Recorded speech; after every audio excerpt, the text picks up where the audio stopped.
Hi, everyone. Mitch from PickDogs.com, and it is Saturday, March 25th, 2023, here with your live show. We're live 7 days a week, 365 days a year.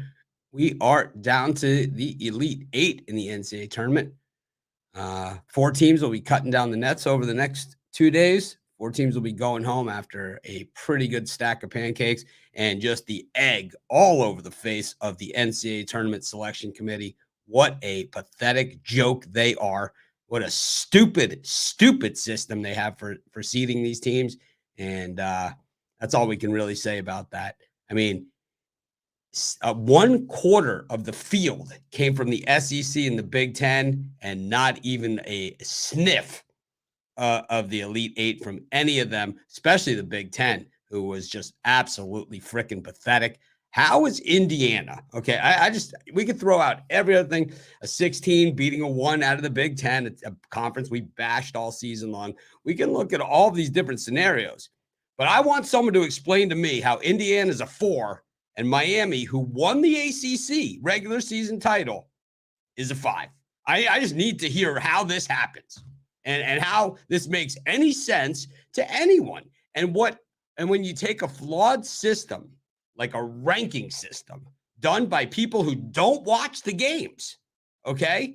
Ranked by people who do not watch the game. Every single person who will be a guest on this show today has watched more basketball than the people that rank those teams. Every single one of them has watched more games than all the people, maybe even combined, watched over the course of the season.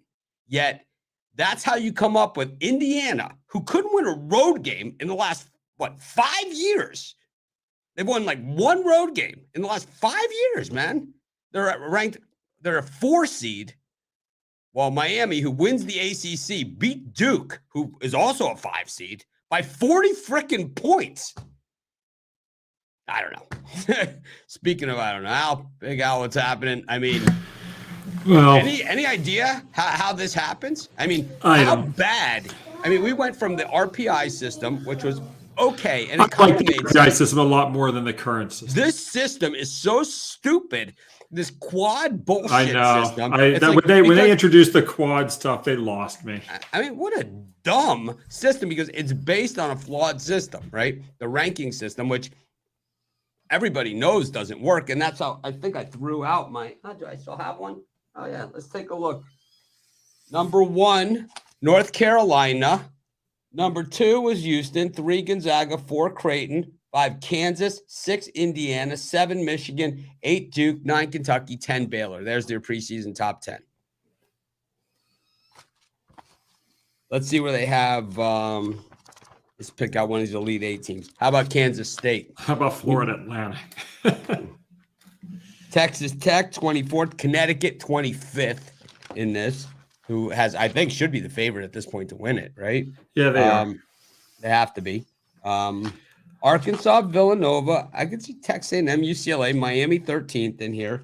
TCU 14th, Arizona 18th. So a lot of reasonable stuff in here. But San Diego State 26, Purdue 28, Alabama 30, Xavier 29, St. Mary's 34. I mean, this is the list. Florida State is 40 in this. Yeah. No, I mean, I guess that's why they play the games. I mean, they write that stuff just to sell magazines, not to be correct. Well, they sold me one. But congratulations to your Hurricanes. I'm not going to gloat too much here. I'm just excited that we did it again 2 years in a row in the Elite Eight. Last year, we were up by 20 in the Elite Eight game against Kansas. They came back and beat us. We got another Big 12 team that we're playing here. I just can't believe the disrespect that my team got, getting a touchdown and change with an elevating line as we got closer to tip-off. I just don't even understand where these bets even came from, because none of them came from me, because I was pounding the money line on the other side. I offered one of our cappers who had Houston, Brian Bittler. I said, I will bet you up to $100,000 straight up on the money line on this game. I'll bet that's how easy of a winner that was. I mean, I understand a lot of people, you have methodologies and it doesn't land on my side. And, you've outpicked me for years and all that other stuff. But sometimes I just have a game where it's just like, I don't even know what everybody's looking at. It just doesn't even make any sense because a lot of the systems that some people look at, like Ron Romanelli, who is a great college basketball handicapper, but he looks at why this performance is out of whack compared to how this team actually performs, as opposed to saying, this is how high of a ceiling this frickin' team has, and that's how you lay 92 points in a dunk fest on Houston, who, that first half, it was basically the slam dunk competition. How many times have you seen a team like Houston just get run out, dunked on like that?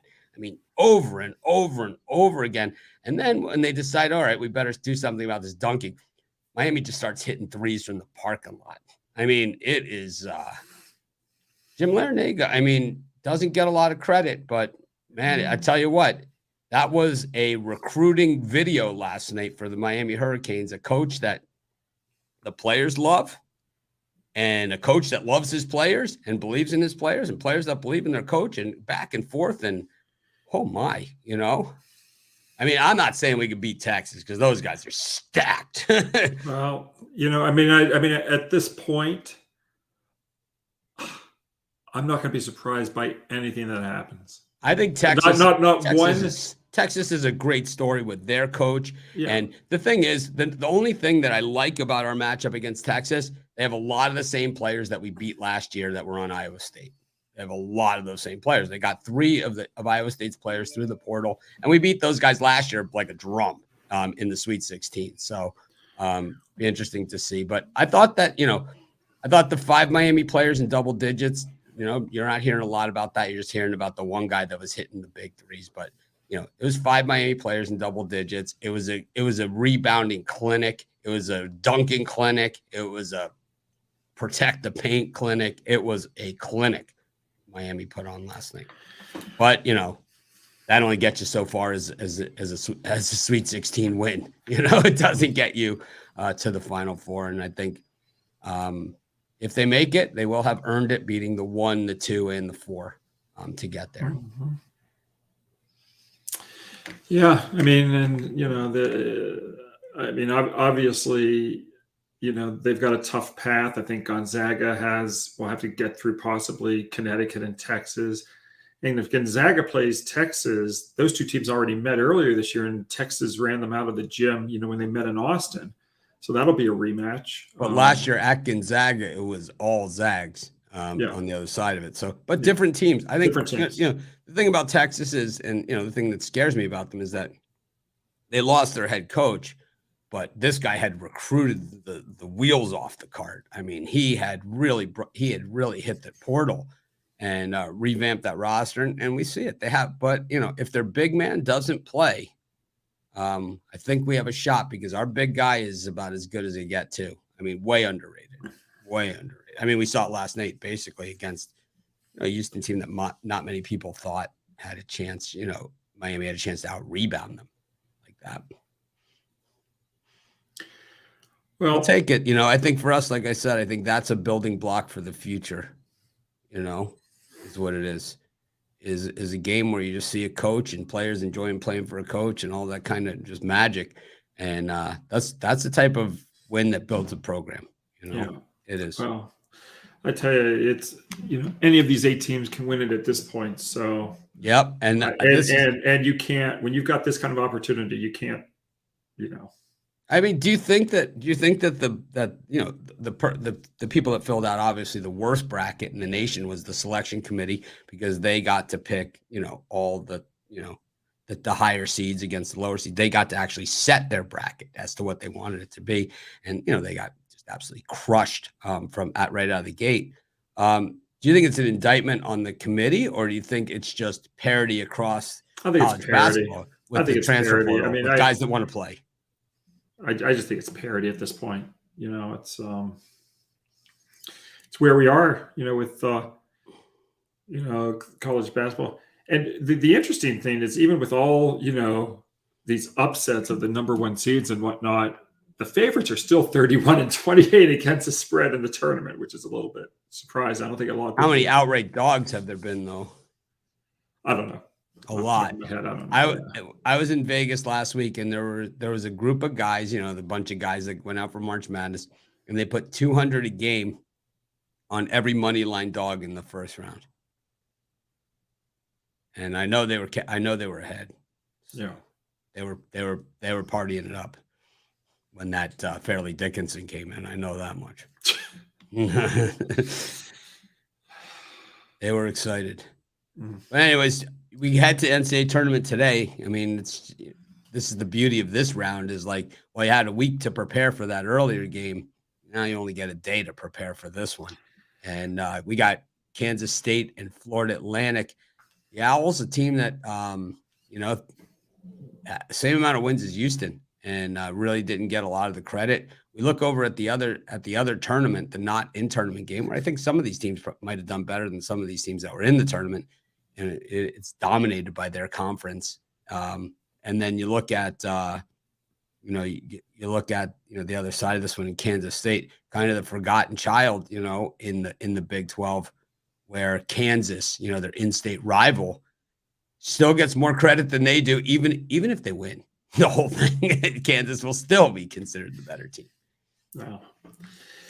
Yeah, I'm going to look at Florida Atlantic, Mitch, in this game. They're the number 9 seed, K-State the 3 seed. And if you go back to 2012, teams that are seeded 7 or worse, they've gone 37-17 and 4 pushes ATS in the tournament from the Sweet 16 round forward if they were installed as the underdog. And right now, Florida Atlantic's getting 1.5. Might see that +2 in some places.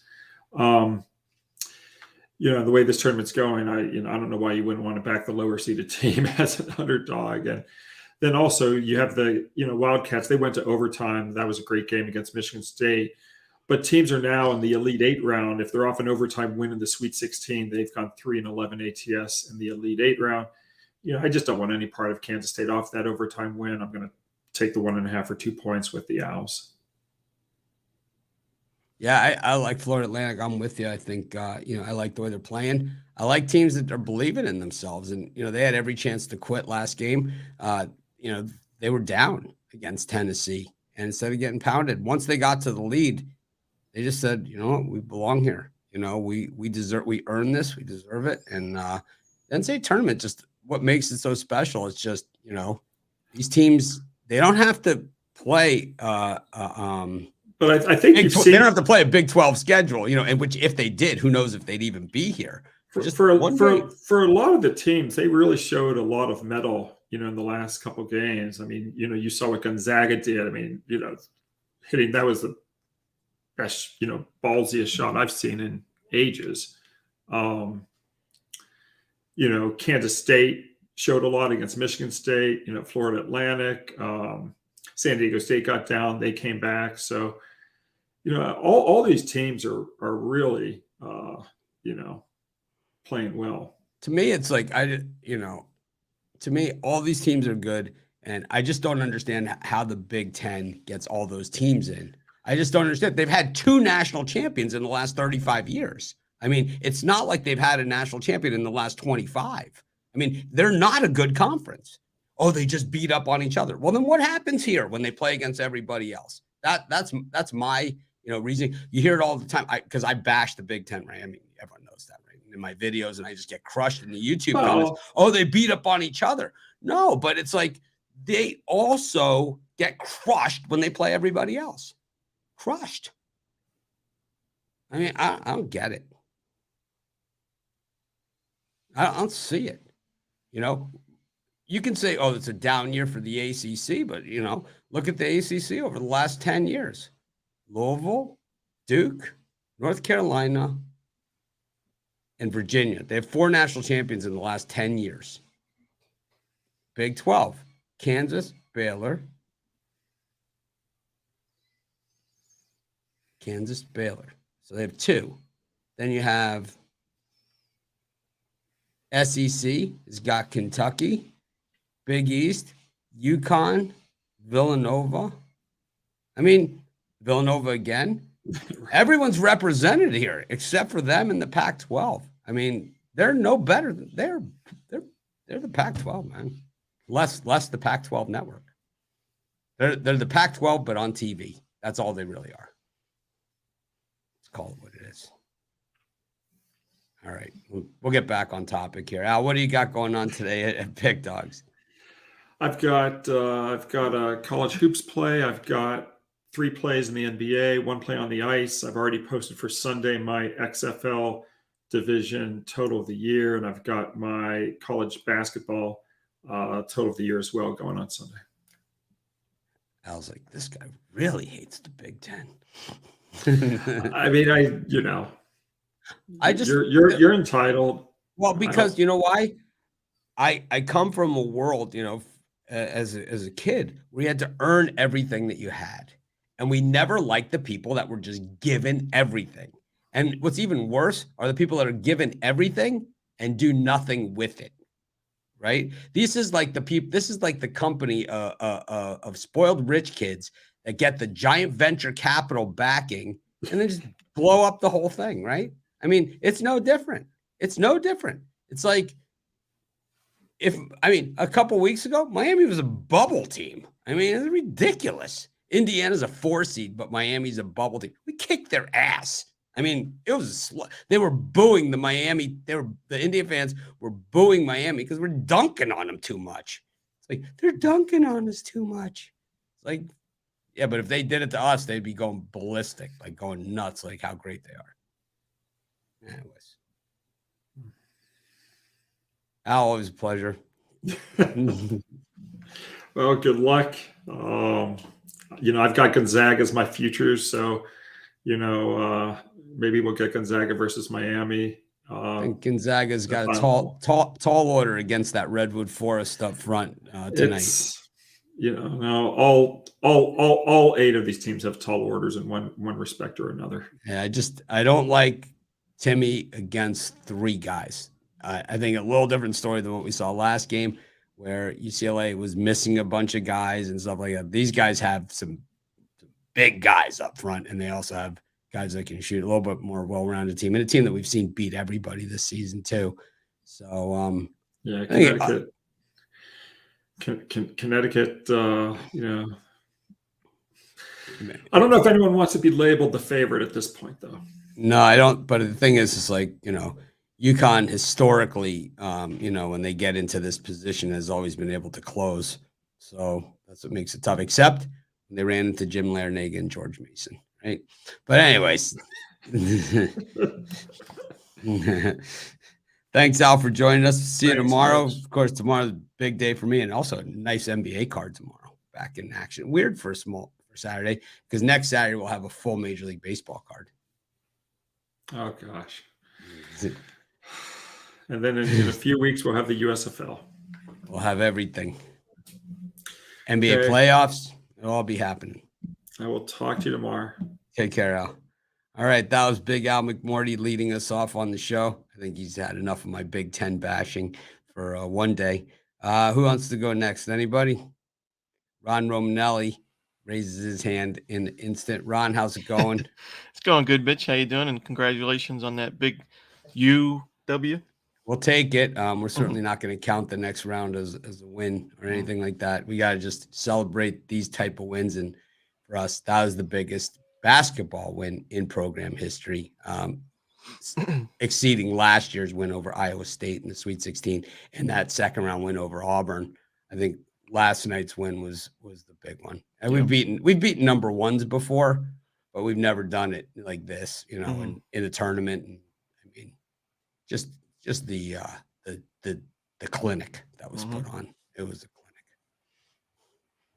clinic. Florida basketball looking strong now. You got 2 teams in the Elite Eight, so it's always good to South Florida team. Yeah, but it keeps it competitive because the recruiting for FSU and UF, they're going to be like, all right, do you want to beat these guys or what? So it should be Florida hoops should be looking pretty good. Well, when Jim Larinaga kissed his player on the head last night during the interview, I think that just kind of showed you where this team is at. There's certain coaches that can get away with that and certain ones that can't. And I would say that Jim Larinaga, it was an endearing moment, while other coaches, you would say that was creepy. That was pretty weird. Like if you saw like Musselman kissing Smith after the game or What something. about Fran Dunphy Yeah, that's creepy. with his mustache? I couldn't see Juwan Howard doing that. Jim Boeheim. Anyways, what do you got for us today? Yeah, I'm looking at hockey. We're talking a lot of college hoops on the breakdown, and I know a lot of people want to talk about it on today's show. So let's go to the ice. I'm liking the Panthers today. This is a team playing with desperation. They lost back-to-back games, still in the playoff hunt in the Eastern wild card race. Now, as much as I would like them to lose, because I got the Islanders, it's my team, and they're the first wild card spot. I still think the Panthers analytically are a really strong team. Their goaltending has kind of been an issue for them. But you look at the first two matchups between these two teams, the Rangers and the Panthers. The Rangers won both of those games, but the Panthers created more chances in terms of expected goals for versus against. So you could argue the Panthers were the better team, but the goaltending was the thing that held them back in those games. But at home here, and one of the more important games of this season, playing a Rangers team that's pretty much guaranteed to make the postseason, pretty much locked into where they are in the Eastern Conference playoffs. I think the Panthers take this one. So at a good price, minus 120, not too shabby, I'll take the Florida Panthers. Panthers have been solid at home this season. Yep. No doubt about that. And the Rangers, not a bad road team. No, they're a good road team. Yeah, I think they have a better record on the road than they do at MSG. This should be a good game. But like you said, the home team and basically a coin toss at kind of coin toss odds. It's really not a bad play there, just from a handicapping perspective. Of course, I couldn't name one player on either team in that game, but I do know. You do. You know one player on the Rangers. Come on. I don't know. Patrick Kane. Oh, I didn't even know. Is that where he got traded? Yeah. I didn't know.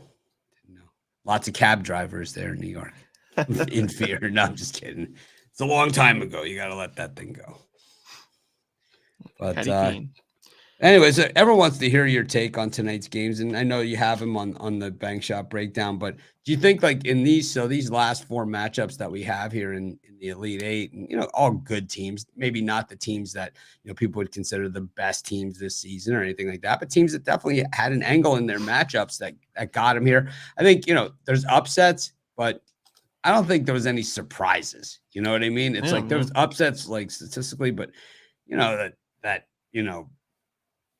Kansas State beat Michigan. I mean, it really wasn't a surprise. Or, Miami, being able to beat Houston, kind of like, a lot of people saw where it didn't figure, but it wasn't like a shock the world, If anything, the San Diego State, getting reeled in by Alabama and then reeling them out again. Yeah. I thought that was, pretty amazing.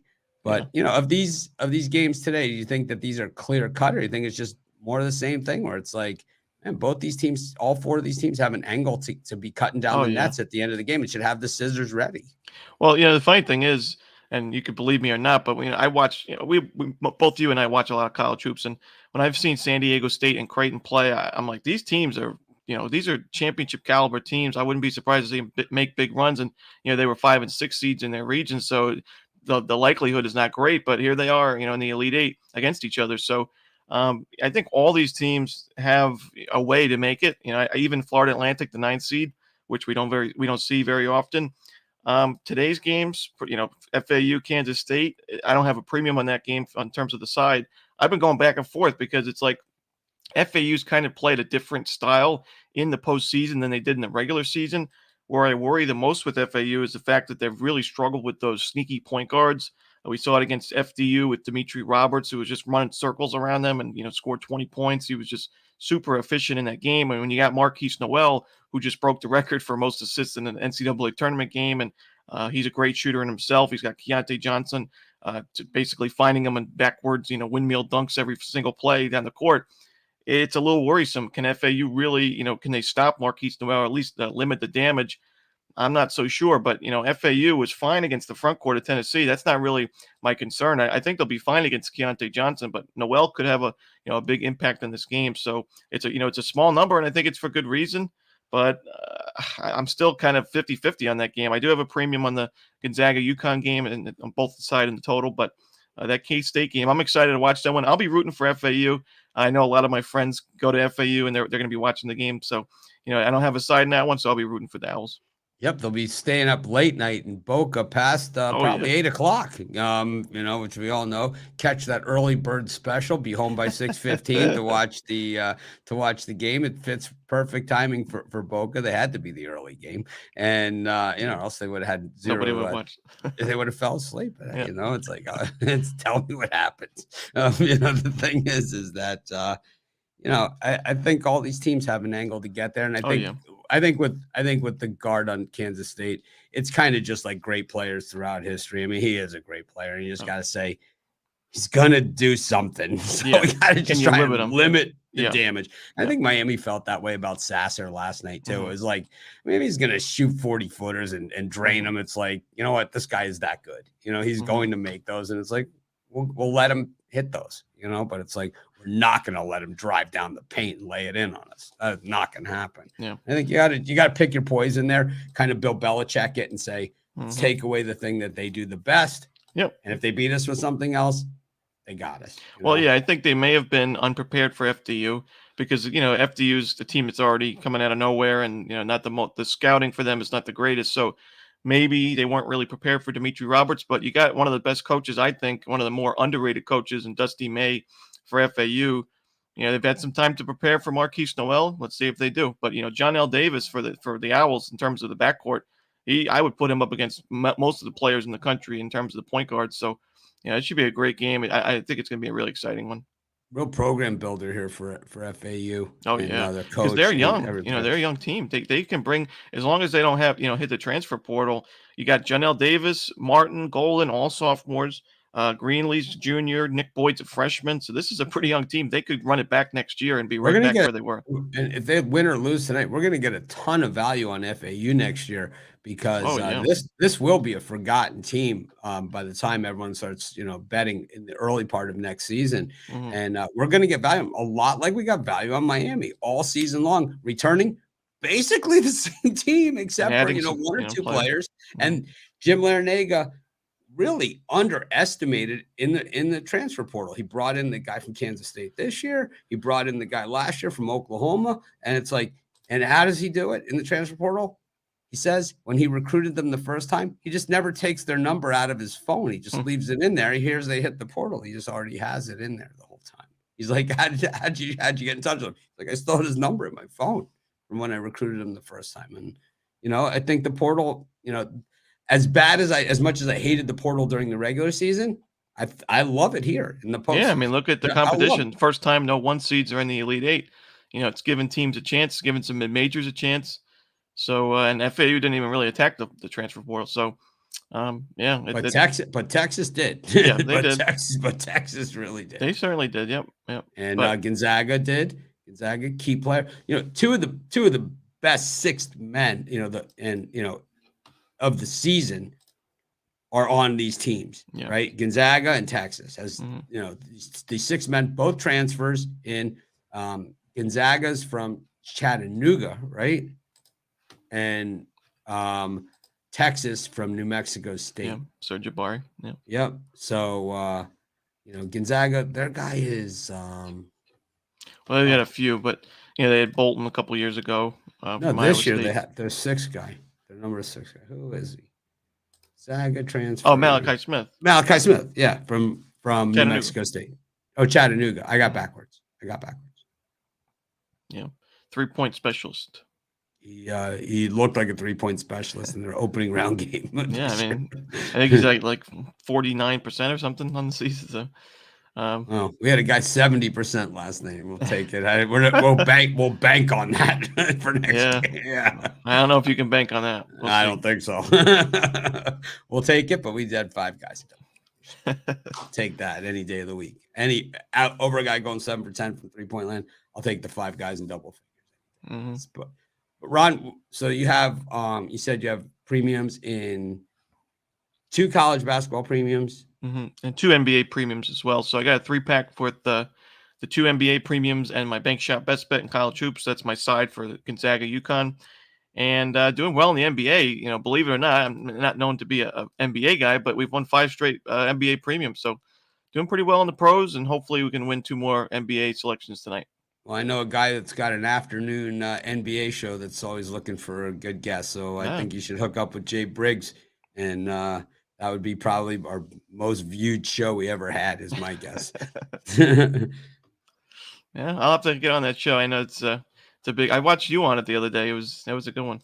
Yeah, it was fun. I enjoyed it. It was fun because it's late in the day. You know who's playing. You know who's not playing, and it's Jay's hosting. So I mean, how tough? Yeah, he does a great job. He does a great job. It's natural, Yeah, because it's a different style when you're doing the pre-recorded rather than hosting a live show. But he's just a natural. So yeah, he does a good job. Exactly.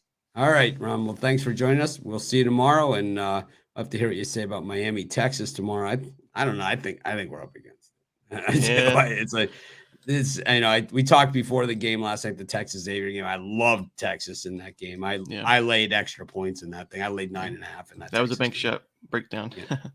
Oh, was it? That was a play on the show. Yeah, Texas. Yeah. Texas was. Yeah, I mean, I loved them in that spot, but I don't know.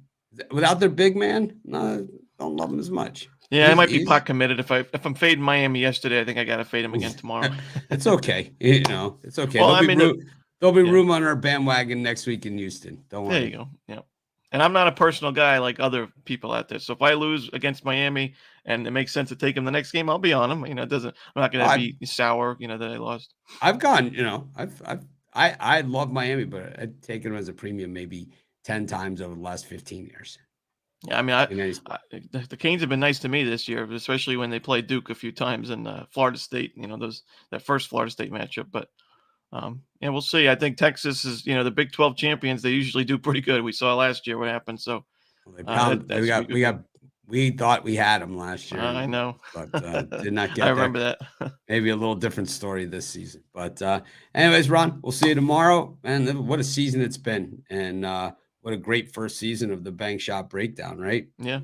I've got a great God, I got a message today. I meant to read this to you. I figured you would like this one. Good or bad? Let me see. Oh no, these are the ones that you live for. Oh no. Let's see if I can find it. It says, also, don't forget Ron's rundown. Baseball season coming right up.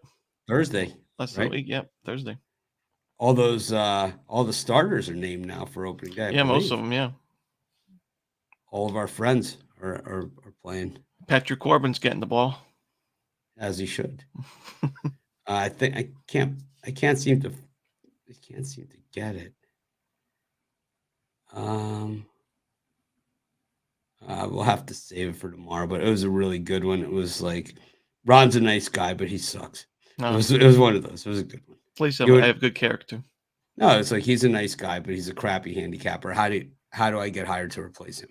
Oh, okay. I said, usually through chat. YouTube comments is usually a good way. We always hire people from YouTube comments, and also when you put down our cappers that we already have, that's always usually that's the best way. Add a resume to that, and boom, you're in. It's like, I always say, man, everyone becomes a college basketball expert when they're filling out their bracket. Know, it's like, we don't see these guys all year long, and all of a sudden they fill out a bracket and they know everything. It's like, well, these games count the same as I mentioned on the other video. These games count the same as Mississippi Valley versus Jackson State when we were cashing on those plays. So we cashed all season. Yeah, these guys are just like, oh, wait a minute, hold on a second. Let me see if I can get it here. So I definitely didn't block them. There we go. Can't block them. He said, oh, I can't. Why won't it let me go back? How can I get a spot on the team? Ron is a nice guy and all, but I'm worlds better than him at sports betting. He can be really bad with sports betting. At least I'm a nice guy. Nice guy. Good guy. Good morals. Good morals. Good stock. Handsome. Did he throw handsome in there? I think you forgot. No, that's it. You just got the one-liner. Okay. If anyone, of course, ever is interested in being a handicapper on our site or whatever, you shoot an email, mitch@pickdogs.com. Apply like it's a regular job. So, I mean, if you take it seriously, I might actually take you seriously. But anyways, Ron, thanks for joining us. All righty, guys. Good luck. Ron Romanelli. Oops, we gave him center stage there instead of removing him. There we go. Up next, we will go to anyone? Anyone need to go? How about Al Ninos? Al, what's happening? Going pretty good. How are you doing, Mitch? I'm hanging in there. I'm on cloud 11 here with the game last night. Sure. Everyone knows I love seeing my Kane dunking on people. That's when I get extra excited. It's not just the win; it's the dunking. Yeah, surprised how early they went up on them, but yeah, that was How many dunks they got on them early. It's the run out dunks too, where they get the rebound, the guy throws it down the court, and the guy's just on a dead sprint, like a football pass. Yeah, there's just a lot of good games yesterday, so it was a great action, and should be a couple more good games today for sure. Yeah, definitely. Not a lot of games today, but next week we've got a good card, and tomorrow a bigger card as well. But what do you got cooking today? Yeah, definitely quality over quantity today. But yeah, we'll be looking at some NBA here. I actually backed this team yesterday on the drive-through. They fell short. I'm looking at the Pacers here, but they are 7-6 against the spread on no rest.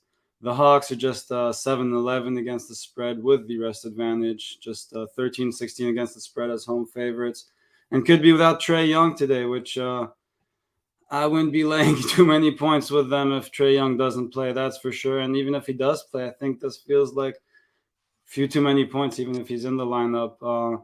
If he's in the lineup, I like them to win the game, obviously, but still wouldn't go laying anywhere near double digits with them. And if he's in the lineup, I might like the Pacers in the first half better. I like the Pacers first half either way, but definitely like the spread on the full game with Trae Young or without, and I'd get on this number now. I don't mind it right now because definitely be better than if he. I mean, it will drop if he sits out. So I like getting the 9, 8.5, whatever you're getting right now, 9 points with the Pacers. So I'll take those. Pacers really played like dog poop last night. I'll tell you that much. They were absolutely hideous. They haven't been the model of consistency lately, that's for sure. But they've showed up in spots, and I think this is a pretty decent spot for them, especially with the points. When we look at the standings, in the playoff standings, the Pacers still have a chance, but now they're 3 games back in the loss column. So, it's going to be a very, very tall order. Plus, they're tied with the Wizards in that spot. So, I don't know. The Pacers have a lot. I mean, they can't afford to lose another game. That's for sure. Yeah, again, tough one to win outright, but they definitely live dogs. If Trae Young sits this one out, they'll definitely, I think, be motivated enough to be able to pull this upset off. So I kind of like this one. I'm not a Hawks guy. It's like, not. They were coach fired bad this season. Yeah, I mean, not the best team in the league. Again, not a team I would lay double digits with against many teams at all, if any. I mean, there's not many teams I'd lay double digits with to begin with, but yeah, definitely not the Hawks, especially not with that question mark on Trae Young. So I like the points here. Again, even if he does play, I think there's the values on the Pacers. All right. Well, what do you got cooking today at Pick Dogs? You've had a pretty good week. Yeah, it was pretty hot for a while. But got a 3-pack best bet NBA, NHL, college basketball. Got my $15 play in the NBA. And again, all those bets sold separately, as well as an extra play in the NBA and college basketball for everyone the long-term passes. So pretty good time for one of those. All right. Well, we'll see you tomorrow, Al. We'll see how this Pacers play works out. Anything else you want to say to our Pick Dogs community? Yeah, no, just trying to make up for the Pacers play yesterday, and I think it's a decent spot to get some of our Pacers money back. So we'll see how it goes, and we'll see you guys again tomorrow. All right. Thanks for joining us. Next up, Wayne. Everyone puts their picks in. We have like a little chat, and everyone puts their picks in. I have no idea what Wayne's pick is. So this is going to be interesting. He wrote it down what it is. I have no idea what this means. But Wayne, how's it going? It's going good, Mitch. Everything going good with you? After last night, like I said, I'm on cloud 11, but I know it may not last that long. But the thing is, for me, normally it's like I got to win the whole thing. I'm super competitive. At this one, kind of just happy to be there. We beat Houston. I think every time the program can take a step forward, there's only going to be one team that leaves at this point. that doesn't leave with a loss. We're not going to go out to a scrub team at this point. We're not going to get upset and be one of those, oh my God, like the Florida State game where we blew that giant lead or anything like that. It's, we lose at this point. We're going to lose to Texas or a team in the Final Four, or we're going to win the whole thing. So I'm fine with any of those scenarios. Yes, sir, man. Don't give up on Miami yet, though, man. I know they in a tight one in this next game against Texas, but hey, man, they took the harder road. I'll tell you that, man. And if you don't like how they've been playing against these teams, man, I want Texas's big guy to play. It's like I always think that it's like we don't want the break. We don't want to beat them without their guy. We want their best out on the court against our best, and it's like. They beat us. It's like as long as it's not a bad call or something like that, which we see way too often deciding games. But it's like in most of these games, it hasn't really come down to that. It's like that officiating hasn't been perfect, but most of these games, the teams that have lost, they got beat. Like Arkansas, they got beat, man. They got beat on. Kansas, they lost. Kansas, they lost. Purdue, they lost, man. FDU didn't get lucky. They beat them. They manned up and beat them, and it's like there's no luck at this point. You hit the shot, you get the opportunity. Some of the games, like Furman against Virginia, you get that opportunity, you take that shot, and you hit it or you don't hit it. And they hit it. My heart still hurts on that one. Well, I think they took advantage though, like you said, exactly. Yeah, I mean, so many times we see them not make it. Like UCLA the other night had a chance to get it to overtime, and they missed the shot. And I thought they set up. With that much time left on the clock, 1.7, they set them up as good as you could possibly set yourself up. I thought the pass and then the second pass were about as good as it gets. For that situation. I mean, that second pass, the dish, that was amazing. And I got to say, the team that we beat last night, those guys are nothing short of an NBA team. They are just, that's Sasser. It's ridiculous. You see how he drives in and passes it out. It's like he doesn't even, no looks he's doing. It's like, no, y'all definitely beat a very good Houston team, man. That's right. That really excites me for Miami with you, but just the way that they've been playing, man, it's a exciting ball. They've been doing it for 2 years now, and it's like, to me, like I said, I'm more mad about Indiana being a 4 seed than anything, and their fans can boo us all they want when we're dunking on them. I don't care. I can say this, Mitch, for the ones who've been following around, man, Mitch has been kind of clowning this committee the whole time about the way they put them in, and it really shows now that we're here. You've been right the whole time. Not that you're wrong much, but hey, man, I can say you've been calling that out, and it really shows. This is ridiculous. Don't know what the hell they're talking about. They don't know what the hell they're talking about, and it's like, so how about this scenario? You're a former athlete, right? So. How about this scenario? So this was something that the Indiana fans went ballistic about. 17 seconds left to go in the game. We're up by 14 points. They're pressing, to get another basket. It's not like they're not trying or anything or going to dribble out or anything. They make a pass. Our guy steals it and just takes it right to the hole and slams it. What do you think? Up by 14. Hey, man, in sports, that gets people get mad about that, but it really depends. I don't even think our guys even looked at the situation at the clock at any. I really don't think so. I think it was just a natural instinct for him to just grab that ball and slam it, and that's what anybody I think would do. And it's for the guys that kind of like, hey, if someone screams over from the bench or something. But I don't think there's even time for that to happen. And I think it was just natural instinct taking over and, slamming it home. And the Indian fans, they can boo all they want because if they would have done it to us, it would have been no problem. And the guy on Kansas State laid it in up by 3 at the buzzer to cover the second half spread for us with Kansas State on Thursday night. But no one said a peep about it, Yeah. But anyways, I don't know what this pick is. But what do you got for us? For the 10 people out there who are big boxing heads like me, man, we I have a love boxing. Who's fighting yeah, tonight? nah, it's a huge main event tonight.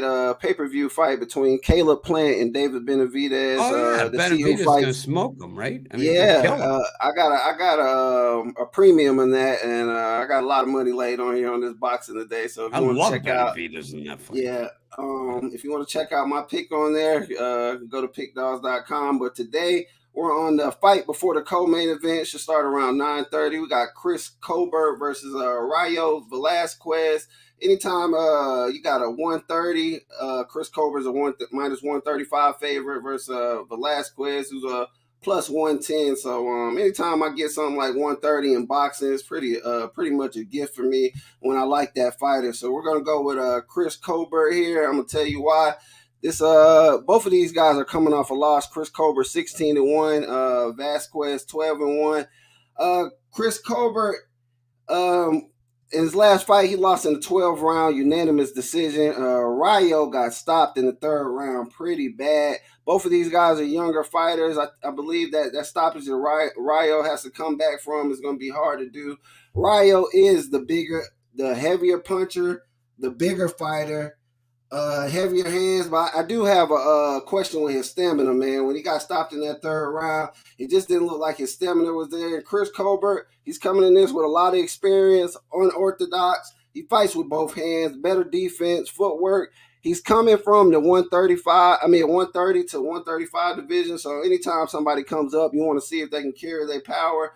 But I think Chris Colbert at minus 130 here is I locked this in pretty heavy today, and I love this pick, and I'm gonna give it out to you guys. You want to jump on it with me? If not, you'll watch it. But I'm on Chris Colbert today, minus 130. Well, everyone knows I'm one of the big boxing fans out there, man. I absolutely love it. And anytime you want to go to a big time fight, all I need is a heads up about it. And I'm there, man. I love those big fights in Vegas. I always say the best live sporting events, better than a Super Bowl, is the 5 minutes before the big main event fight starts, when the guys march into the ring and Buffer gets out there. Let's get ready to rumble. I mean, if that doesn't make the hair on your arms stand up, nothing will. They sing that Mexican national anthem, man, and you almost feel like crazy. Crying. They're not Mexican, you know? It's like it is an emotional event. Excited, man. Love it. I've been to a lot of big fights. I always keep my ticket stuff lying around, you know, and just show you. I don't even know. There's De La Hoya Pacquiao. Yeah, that's nice. That was awesome. That's legendary right there. That was an awesome fight at MGM.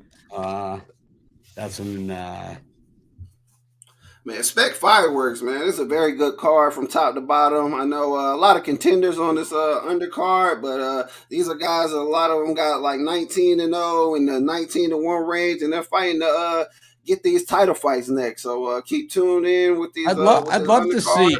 I'd love to see boxing get back more into the mainstream, and I don't know how they do it, but I think what happened here in boxing, and I said the same thing to Freddie and to a few of the other guys that I know out there. I said the problem here that's happened is that when I was a kid growing up, they used to have a thing called Friday Night Fights, but it was on actual ABC before there was cable television. Mm-hmm. And Muhammad Ali used to fight on it, and George Foreman used to fight on it, and Ken Norton used to fight on it, and Sugar Ray Leonard used to fight on it, and all those, Roberto Duran used to fight on it, and all the big name best fighters fought on it.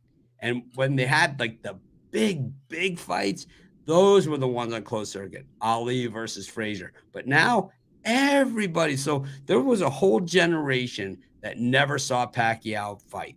There was a whole generation that never saw Oscar fight, except for the one fight that he did in LA against the guy who was on the Contender Series, right? Mm-hmm. So you didn't get to see these great fighters. Floyd started his career on regular TV on CBS, and then it became the pay-per-view. So we saw Floyd like when he was young, and the old Floyd. We didn't see him later in his career, and really since the 80s, we really just haven't seen these big name fighters. And to me, it's like, I mean, I love sports because of the boxing I used to watch. Howard Cosell with Muhammad Ali, I remember the George Foreman, Jimmy Young fight, the one that sent Foreman to retirement. I remember that fight. That was on Friday Night Fights. It was on, it was great. And it was like, I mean, they carried Foreman out of the ring on his back. He was, but he would never, he could never fight again.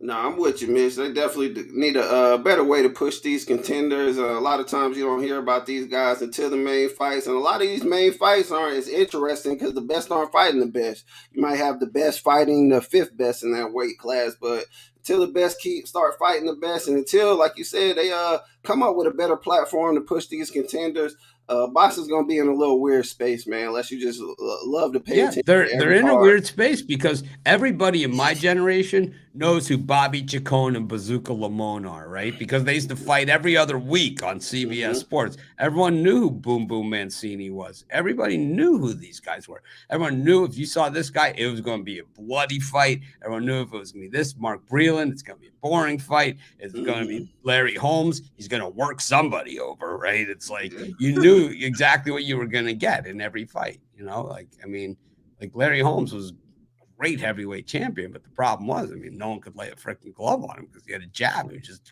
cut you up. He really worked people over. The Eastern Assassin. Very disciplined, like you said. I love Larry Holmes, man. That whole heavyweight era, you done named about 6 heavyweights in there, and you could have named about 6 or 7 more, and they were all good, man. I remember, like, Muhammad Ali came up with a whole song about Ernie Shavers, the Acorn. Like, anyways, what do you got for everybody today? I know you said you had a premium on tonight's fight. Yeah, just straight boxing today, guys. I went very light. And then we got 9-card NBA game. I'm whipping up tomorrow. 5 NHL and 2 college basketball. I will have more tomorrow, but straight boxing for me today, guys. So if that's something that you guys are on, if you're gonna be watching this whole card, hop on that with me and let's cash, man. Excited, very excited for this card. I think it's been a while since. Well, no, I was at fights more recently. I was gonna say it's been a while since I've been in a fight, but because the one that I remember is the first fight at T-Mobile. Canelo fought. Oh boy, I can't remember the guy's name, but he was like one of those lighter guys that kept moving up. He was textbook really good. I can't remember his name, but Canelo knocked him out so hard as you could see because the way T-Mobile is set up, how it kind of tears up like this. You could see his eyes roll back in his head, like from this.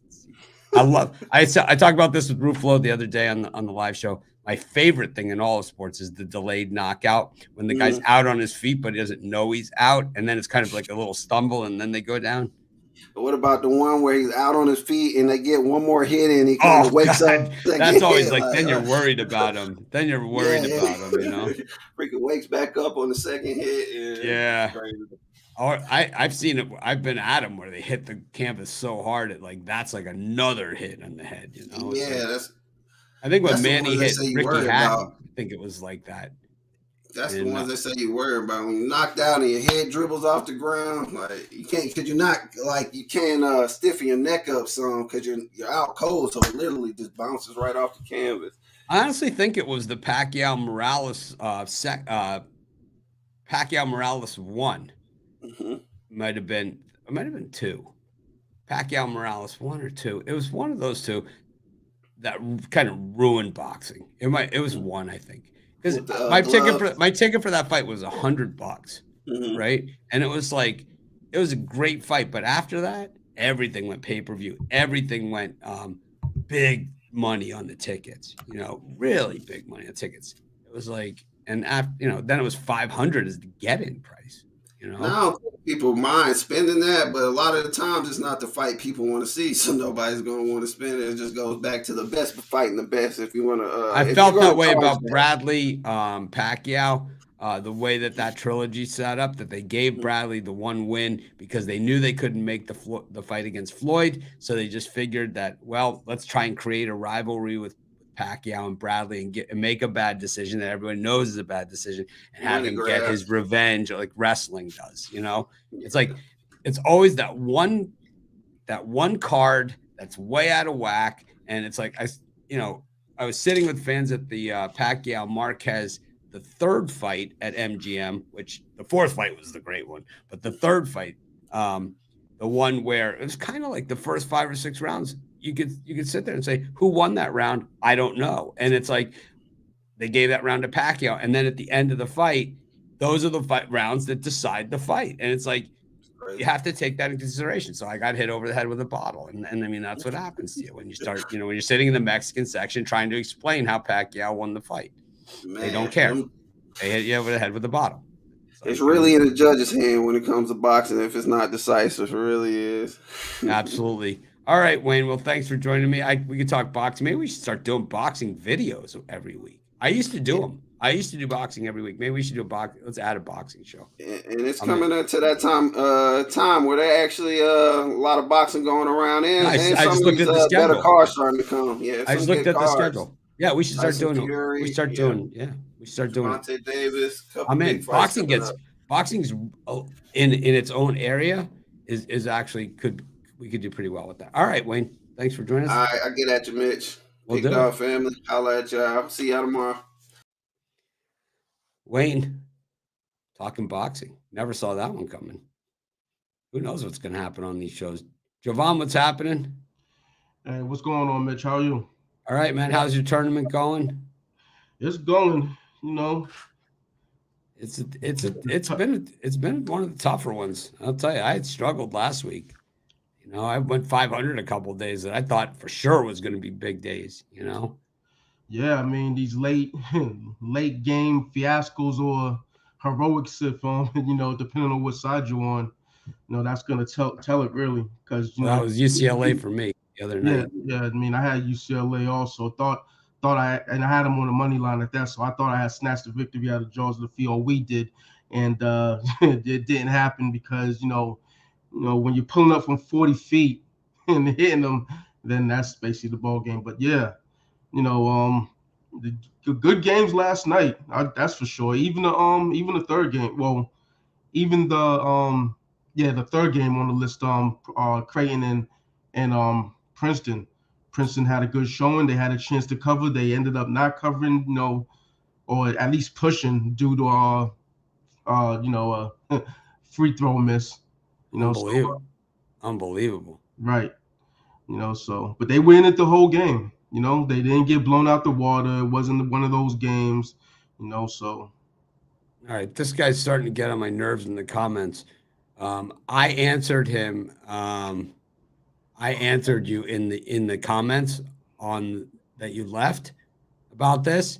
There's nothing more we can do. We don't own the sports book. Neither does anybody here.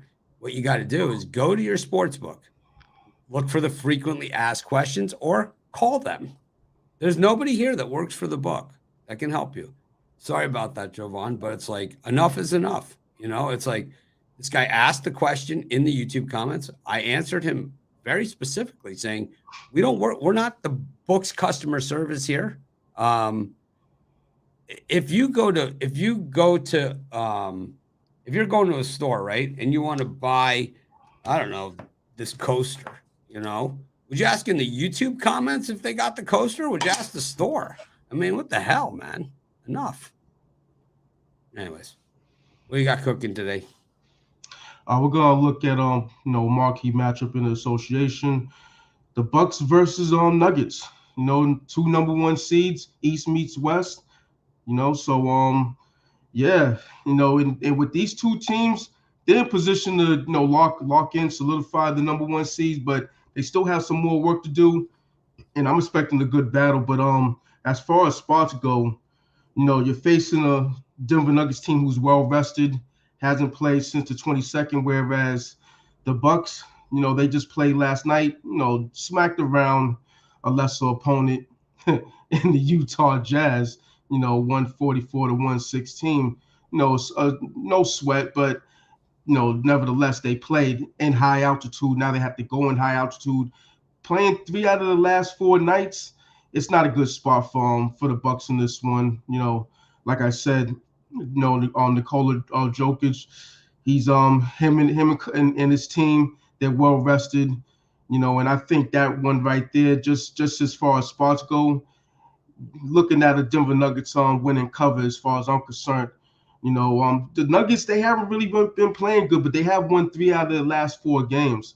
You know, so you know, I think they'll cool off basically a red hot Bucks team in this one. We got number one in the East and number one in the West, and if all plays out the form, just like the NCAA tournament bracket did, these teams will play each other in the NBA Finals, and the Bucks would have the home court advantage in that matchup if it did happen. You know, the Nuggets, we've seen the good, we've seen the bad, but this is still the healthiest that we've seen them at this point of the season in the last, you know, in the Joker era, I think. Yeah, absolutely. You know, they have their full board. They have Jamal Murray back. The other guys are back. You know, Michael Porter. These, you know, with these Porter's guys, it's Michael Porter. It's the other one, Kevin Porter. Yeah, they're all juniors. They're all juniors too. Right, all juniors. Mm-hmm. Yeah, so you know, I get them confused. I know who's who, but you know, I get the names confused sometimes. But yeah, they got all the, you know, the point of the matter is they have all their guys you know, up to speed, healthy, and ready to go, which you haven't seen in the last 3, 4, whatever years. You know, whereas, you know, you're looking at the Bucks for this particular game, you know, they still have question marks on Chris Middleton and, you know, several other lesser role players on the Bucks. So, and you never know what they're gonna do with Giannis on the second night of a back-to-back. So with that said, you know, you look at the line, -2.5 going to Denver Nuggets way. Usually don't see the Bucks getting points, and that, you know, might be for good reason. So yeah, I'm on Denver. Yeah, I like the Nuggets in this one too. I just think it's just a bad spot. If the game was in Milwaukee, I might feel a little bit differently. I think the Nuggets, you know, this one is a kind of prove a point type game. So I'm definitely with you on this one. What do you think about this seeding in the NCAA tournament? I mean, I've been pretty critical of it here. I think everyone already has figured out what I think of it, but I mean, am I just way off here? Because I mean, I don't know. I've been pounding the Big Ten all season. I got whipped up in the YouTube comments all season. We haven't seen a Big Ten team win it in the 2000s. Yeah, I mean, you know, the Big Ten, they get a lot of love, but maybe that's based on past accomplishments because it's damn sure not based on anything they've done in the tournaments in the last 15 years. I don't know. I haven't. Last team I remember actually going, and you know, I might be wrong on this. Well, no, Michigan did make it you know, a few seasons ago, so I can't say that. But they've made it a few times, but they haven't won the whole thing. And you know, No. they usually have, as a conference, they usually have bad showings. It's not they don't fall in the the plus side of things. But they had one team in the Sweet 16 with 8 teams in, or 9 teams in. I mean, they had more than an eighth of the field and didn't even make it out of the opening weekend. Yeah, they definitely haven't been on one of the stronger conferences in the tournament. That's for damn sure. And as far as you know, the committee, you know, they do a poor job across the board. It's not only just seeding, and you know, they have a tall task. You know, it is a tournament where you have 68 teams. You know, so you know, they're gonna have some misses, but you know, it's not just the seeding. It's the teams that they lead that they put in, and it's the teams that they leave off. It seems like every year they just get it wrong, and they get it dead wrong.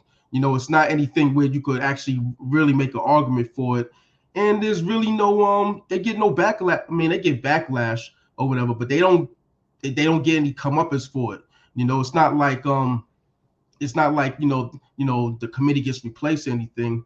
It's usually the same people year in and year out. Yeah, you know, I mean, I don't think they watch the games. No, they don't watch the games, and they admit that they don't watch the games.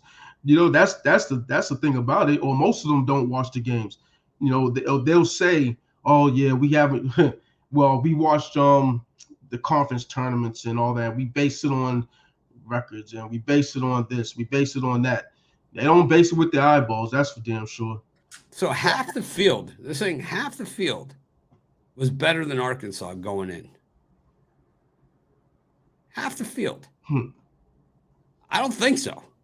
You know, I watched the games. Right. I mean, we could even dissect. We could even go player for player. I don't see it. How is Indiana 4 seeds better than Arkansas? I They're don't see. not. They're not. They're not But even they say, and this is the thing, they're basing it on a particular player, Trace Jackson Davis. They hear that name and it rings bells. Whereas with Arkansas, you're not going to get that. You're not going to have a standout player. Well, they You got know, Smith. so- He's considered the 4th best overall prospect for the NBA draft, Oh and yeah, Black yeah, was absolutely. 6th. And in NBA circles and in passionate sports fan circles, we're gonna know about guys like that. But the general public, they're not gonna know about that. They're not gonna care about that. They're like, who's that? So that's where I think it's at right now as far as the committee goes. And you face some of the same problems in college football, but it's like, what can you do about it? As long as you keep on having exciting games and upsets, then it really, it's like, oh, whatever.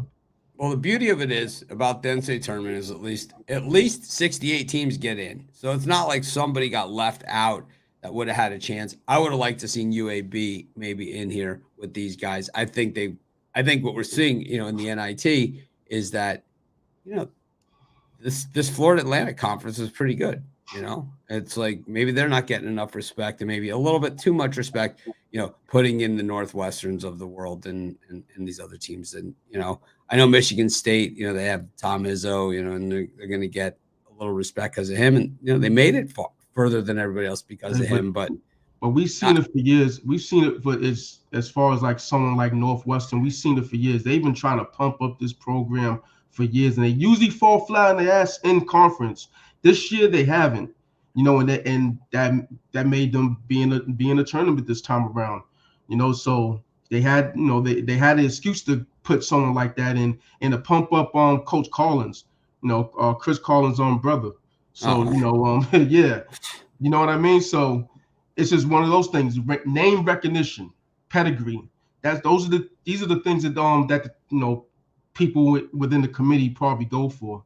I mean, we're a week past it. I mean, who did Illinois even play in the tournament? It was like they just had a cup of coffee and they left. Right. It's like, right. We're not even. I think Penn State another program who they've had good teams that have gone deep. Other teams where they had talent but didn't go deep. So that's just another program who's usually in it, and so they give them a chance, whereas they should give another team a chance because this was a down Illinois team. Yeah, they're terrible this year. I mean, they lost to Penn State 3 times and badly, in all of them. I mean, you look at Kansas State and you got to say, they beat, a good Montana State team. They beat Kentucky. They beat Michigan State. So they're the blue blood killer is what they've been in this tournament. Right. What do you got today going on, Pick Dogs? Yeah, I got a 3-pack in the Elite 8. So I also have a 2 sides in a total or 2 totals in a side? No, 2 sides in a total. All right. Yeah, 2 sides in a total. I was just gonna have 2 sides, but I decided to put on a total just to make it a 3-pack. I feel strong about all of them. So, also have a an NBA play standalone game. All the plays you could get them singular. So, well, that's where it's at right now. Couple bounces go my way. I'll be broadcasting from Houston next week. Anyways, I'm not booking any tickets just yet. Anyways, thanks everyone. Thanks, Jovan, for joining us. We'll see you next week. I'll see you tomorrow. Yeah, see you tomorrow. Jovan Bertz still got 3 guests left to go. Bring in Chris Ruffalo next. Chris, how's it going? It's going well. Did you put a little something on my Canes after our discussion yesterday? Well, especially when you mentioned the potential of breakdancing, then yes. But no, I did. I put a hefty wager on the money line. He talked me into it and was able to parlay it up with that San Diego State money line as well. So I was talking to Romanelli at halftime, and he was talking about how Kelvin Sampson was going to be coaching his guys up in the locker room at halftime. I love Kelvin Sampson, but I said, Oh, we got a pretty good coach coaching them up at halftime, too. I'll take the Canes at plus 305 here as well. So I hit them again, but I only put $700 on it. So it's still a nice hit. Is it a bit of a Nice. sign that the Miami Hurricanes were plus 305? Yeah, plus 305 at halftime. A little coincidence there. It's true. It's true. I didn't even think about that. What's a sign? Gotta look for those. You gotta look for them whenever you can. Makes you feel a little bit better about it too. That's a Ron Elston. Oh man. Well, what do you got cooking for us today? Well, today I'm gonna look at an NBA play. I really like the Los Angeles Clippers here. I know the New Orleans Pelicans, you can't necessarily fault them for sort of playing who's been put in front of them, but their last 3 wins have come against the Hornets, Spurs, and Houston Rockets. The three of the 4 teams in the Victor Wembanyama sweepstakes. 3 teams with a combined 60 wins this season, and it's just not going to cut it here when you have to take a step up in class to play a Los Angeles Clippers team that's just as desperate to keep their spot in the top 6, just with how much volatility there is in the standings in the Western Conference. I think we're seeing still 3 games separating 4th and 12th in the West. Look at the Dallas Mavericks yesterday. Unfortunately, they fell to the Charlotte Hornets. Went from being, I think, safe or in the 7th spot, and now falling out of the play-in tournament picture altogether just because of 1 game. So I think the Clippers take this game just as seriously as the Pelicans do. But the thing is, the Clippers are the healthier team here. And as the underdog this season, we've seen the Pelicans really struggle. When they're getting between 3 and 7 points this season, the Pelicans are just 5 and 14 against the spread this season. So, I thought maybe when Paul George went down, it would take a bit of a toll on the Clippers, but it hasn't. They whooped up on the Oklahoma City Thunder, and I think the Clippers get it done here again today. I'm going to lay the points with the Clippers in this one. Well, we're all looking for a better world, a world with no Clippers. But the thing is I do hate the Pelicans more than anything. I just think this team looks tired. They look done. And I got to agree with you. I just think, the Pelicans are always a good fade, especially on the road. So I'm definitely with you on that side. Ron Elston with the "oh yeah, baby" on the 305. Anyways, that was my inspiration for it. What do you think about me and Jay Briggs watching the entire game on YouTube together tomorrow? Oh boy, are you gonna break out the popcorn for that one? I don't know, man.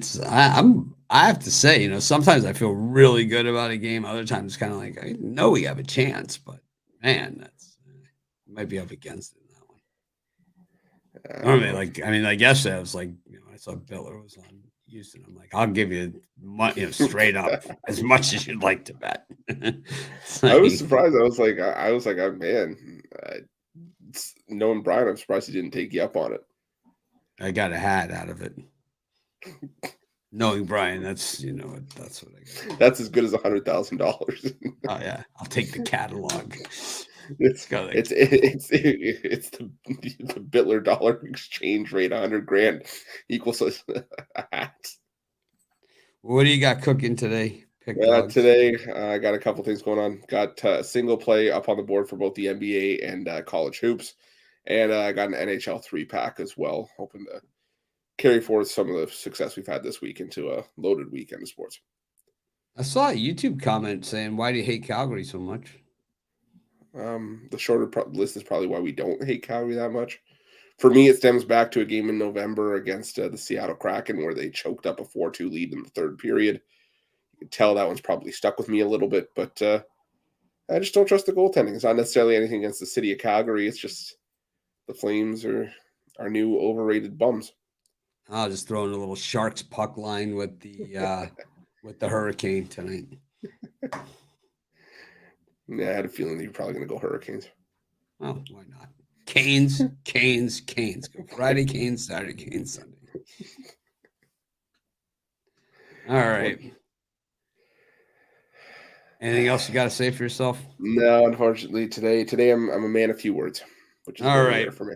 Well, we'll see you tomorrow then, and have a good day. You too.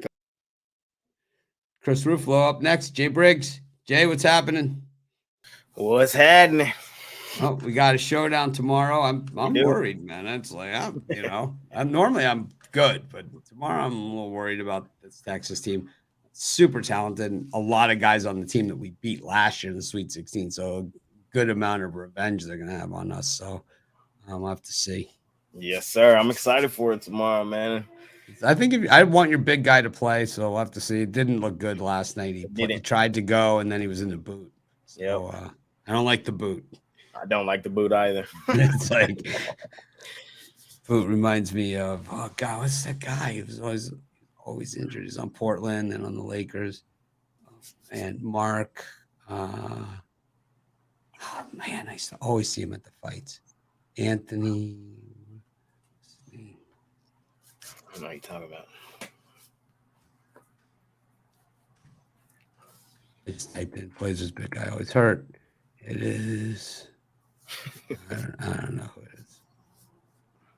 But yeah, them Canes got the outright upset yesterday. I didn't have money. I probably should have played the money line like you and Chris, but I had them plus the point, so it was a good day for me too. I thought they played about as good as they can play in that game. We'll have to see if they can keep that kind of level or anywhere close. I think it's going to take that to advance against that Horns team, which might have a little bit more depth than we have.